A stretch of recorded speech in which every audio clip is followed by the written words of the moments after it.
Open your Bible, if you can, to the latter portion of Luke chapter 22.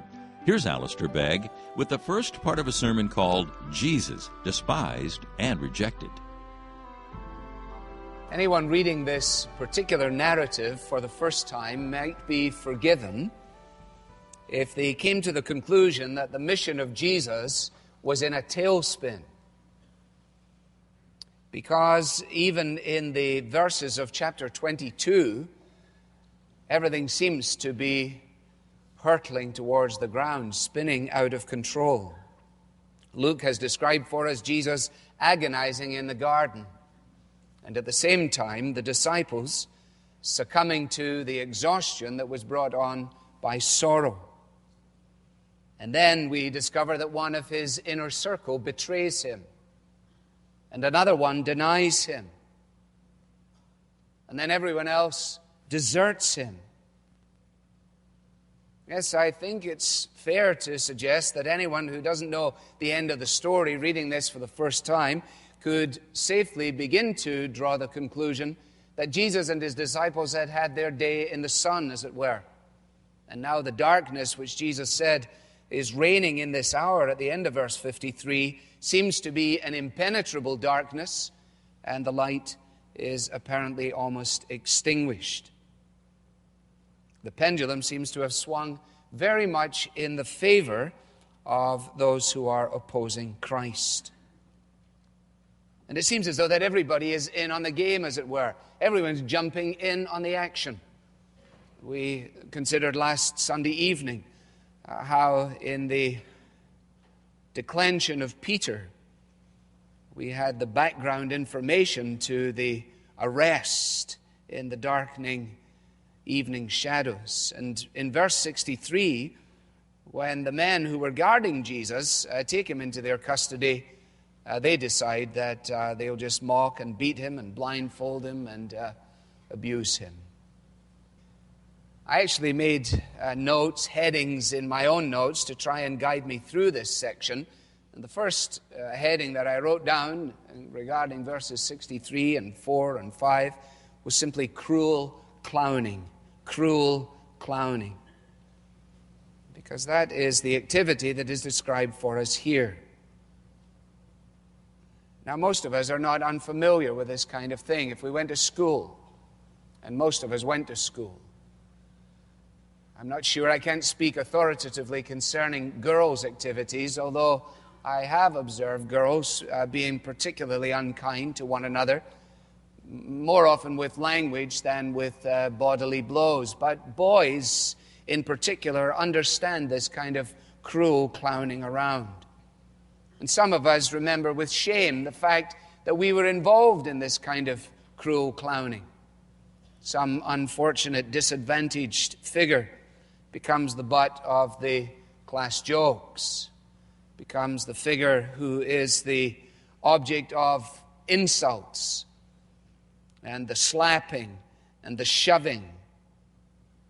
And the poor boy is almost afraid to come to school on a daily basis because it would seem that his whole existence has to do with being a kind of punching bag, being the butt end of the aggravation of those unfortunate and distasteful bullies who decided that they would use him as a figure of fun. That, of course, is distasteful activity at any time.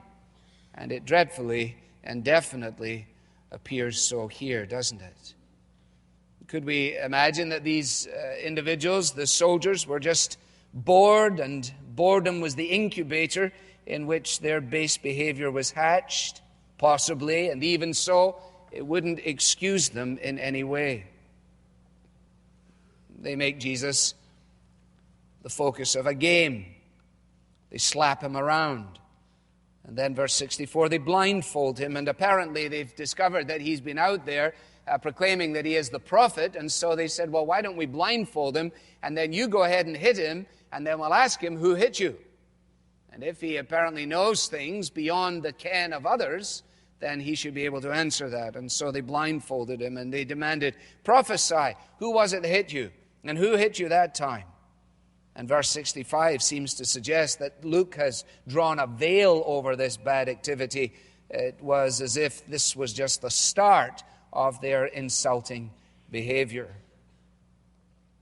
Now, when you put this little scenario here in the context of what we read in the other Gospels, in Matthew and in Mark and in John's Gospel, then when you put all of the record together, it conjures up a graphic picture of undiluted hatred. It's really what it is. I mean, there's no way to suggest that it was that these individuals were just being playful, that they were somehow or another indifferent to Jesus. No, it is that they were despising and rejecting him. Unwittingly, they were actually fulfilling the prophecy of Isaiah, which is familiar to some of us who know our Bibles, in Isaiah 53, and to others of us perhaps simply through the work of Handel, where at least on an annual basis we hear these words: "He was despised and rejected by men, a man of sorrow and acquainted with suffering, and as one from whom men hide their faces." We didn't give him any sense of esteem at all. That's what's taking place here. And have you noticed that the response of Jesus is just silent? Of course, in Isaiah 53, the prophecy goes on. He was led like a sheep to the slaughter, dumb before all that was crushing in upon him. And Peter, when he finally writes his letter, he summarizes it. He says, when they hurled their insults at him, he did not retaliate. Yes, it is, isn't it? Just an illustration of cruel clowning. It's funny, isn't it, how boys grow up when they don't grow up?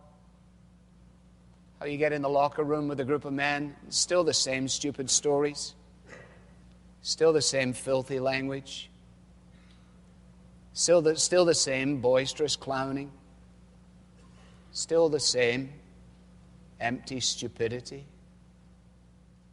You'd think if education did it, that by the time a man reached a certain age, he would have all that behind him. He would have been able to deal with all of the imperfections and insecurities. He would have been able to tackle all that silly stuff from his youth. But somehow or another, he looks in the mirror and he's still a silly boy. He's still guilty of the clowning. He's still capable of the cruelty. And as darkness gives way to dawn, the dawn that is described there in verse 66, so the cruel clowning is replaced by corrupt scheming. It's my second heading. At daybreak, the council, that is the Sanhedrin, the highest ranking court of the Jews, they decide to waste no time in conducting their formal interrogation. Now, I want you to try and catch the pace of things here. I want you to try and get a handle on the sense of urgency with which they're moving things forward. And I wanted to move through the material more quickly than perhaps I would in order to reinforce this fact. Luke's account here is succinct. It's very clear. It's punchy. It's brief. It leaves out much of the material that is covered in the other Gospels. That is why some of you reading this will say, well, what about the investigation or the interrogation that involved Annas? Or what about when Jesus was brought before Caiaphas? Well, Luke doesn't handle that. The other gospel writers have filled in the blanks. And we know from reading the parallel passages that during the night, under the cover of darkness, all of these different things were taking place. That there was, if you like, a rush to judgment on the part of the Jewish authorities. They could see now that things were tipping in their favor. And if they moved quickly and they moved directly, then perhaps they would be able to bring their evil plot to fruition and they could be done with this Jesus of Nazareth once and for all.